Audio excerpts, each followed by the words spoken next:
Hello again, it's me, Chrysanthus Seuss, and in this lesson we're going to go a little more into detail on the Emitter Commander sub-HUD. And so we'll get right to it. We've already got a wheel resed, and it's set at the default visible. So now we're going to we're just going to talk to one emitter and see how to send it a few commands. So in this case, we're going to talk to emitter 3 because that's this one here.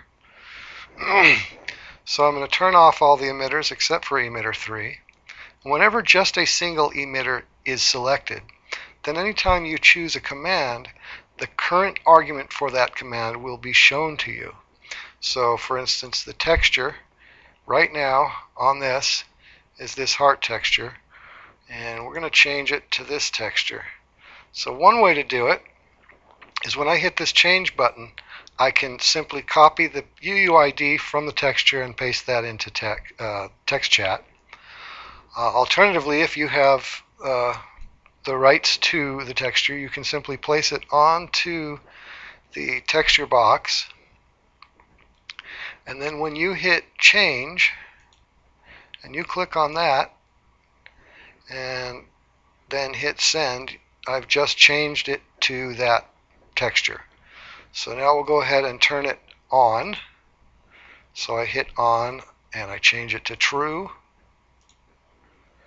and I've just got the emitter in question selected, and so here it is, and it's now spamming out a pink particle Paintbrush HUD. So let's say I don't want it to move so much, but I do want it to move a little. I'm going to change the push on that. So I'll go into the command and choose push. It's going to show me it's currently traveling in the Z direction at a force of 1. So we're going to decrease that to make it move more slowly. So we'll make it say 0, 0.25. And then as soon as I send that, the emissions will come out a little bit slower. And I'll go ahead and change the rate at which they come out. Currently they're coming out 1 per second. We'll make them come out 1 every 5 seconds.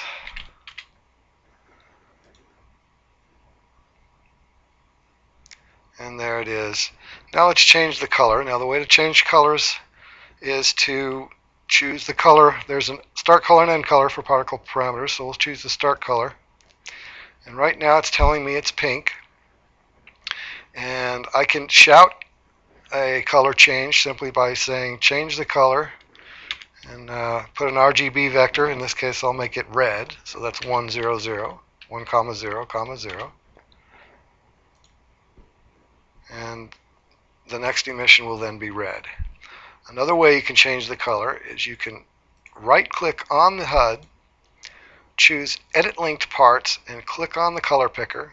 Go into your texture tab, or your texture tab, click on color, and then just choose any color you want from here. And once you have a color you like, select it. And then when I hit change, instead of typing the color in, I can simply click the color picker and it'll choose that color and put it in as the vector, which I then send and get that color out on my emission. And there are every particle, LL particle system parameter that you want to change is available to be changed. You can make changes to just one emitter or all the emitters or some subset of emitters, anything that you want. And the only other commands there are in this Emitter Commander HUD is the channel changer. When you have multiple wheels on different channels, this enables you to be able to send your command to the different wheels. The other commands that aren't particle system parameters are the on, which I'm pretty sure is. No, it's not. And then the settings, verbose, and the preset, which we showed in the last tutorial. There are actually 2 pushes as commands that you can use. One, the vector you put will be treated in world coordinates.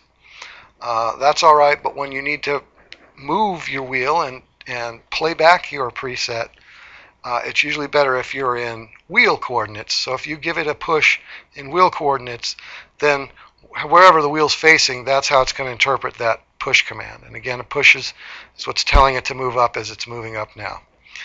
And verbose, turn on or off verbose to get a little more feedback from the HUD and its communication with the wheel.